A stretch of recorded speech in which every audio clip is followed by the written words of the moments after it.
மகாராஷ்டிராவில் சாப்பிட்ட உணவுக்கு பணம் கட்ட மறுத்த தப்பி ஓடிய கும்பல் உணவக ஊழியரை காரில் தரதரவென இழுத்து சென்று கடத்திய சம்பவம் அதிர்ச்சியை ஏற்படுத்தியுள்ளது. அந்த காட்சிகளை பார்க்கலாம்.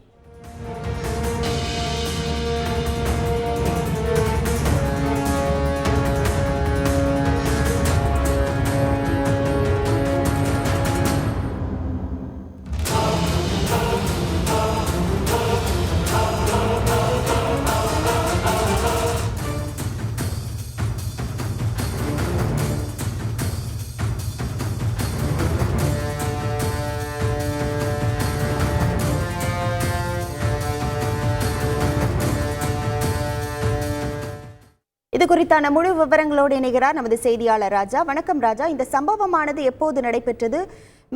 மேலும் இந்த சம்பவத்தில் ஈடுபட்டவர்கள் மீது ஏதேனும் நடவடிக்கைகள் எடுக்கப்பட்டிருக்கிறதா? முழு விவரங்கள் என்ன?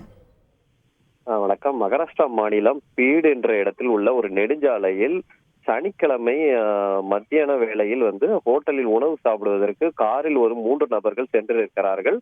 அங்கே உணவு சாப்பிட்டு விட்டு வெயிட்டர் பில்லை கொடுக்கும் பொழுது அவர் காரில் தருமாறு அவர்கள் சொல்லி இருக்கிறார்கள். காரில் அமர்ந்த 3 பேரும் வேகமாக காரில் அமர்ந்திருக்கிறார்கள். உடனே வெயிட்டர் அதை கொடுக்கும் பொழுது அந்த வெயிட்டரை பிடித்து தரத்தரன் இழுத்து கிட்டத்தட்ட 1 கிலோமீட்டர் வரை அவரை இழுத்து சென்றிருக்கிறார்கள்.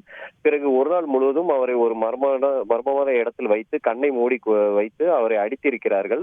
அடுத்த நாள் தான் அந்த வெயிட்டரை விடுவித்திருக்கிறார்கள். அவர் வைத்திருந்த 11,000 பணத்தையும் பிடுங்கிவிட்டு அவரை அந்த பணியாளரை விடுவித்திருக்கிறார்கள். இந்த சம்பவம் அந்த பகுதியில் பெரும் பரபரப்பை ஏற்படுத்தி அதன் சிசிடிவி காட்சிகள் தான் தற்போது இணையத்தில் வைரலாகி வருகிறது. போலீசார் வழக்கு பதிவு செய்து சிசிடிவி காட்சிகள் அடிப்படையில் அந்த 3 நபர்களை பிடிக்கும் முயற்சியில் ஈடுபட்டு இருக்கிறார்கள். அந்த 3 நபர்களும் அப்பொழுது குடிபோதையில் இருந்ததாகவும் அந்த பணியாளர் தெரிவித்திருக்கிறார். விவரங்களுக்கு நன்றி ராஜா. செய்திகளை உடனுக்குடன் தெரிந்து கொள்ள உடனே சப்ஸ்கிரைப் பண்ணுங்க.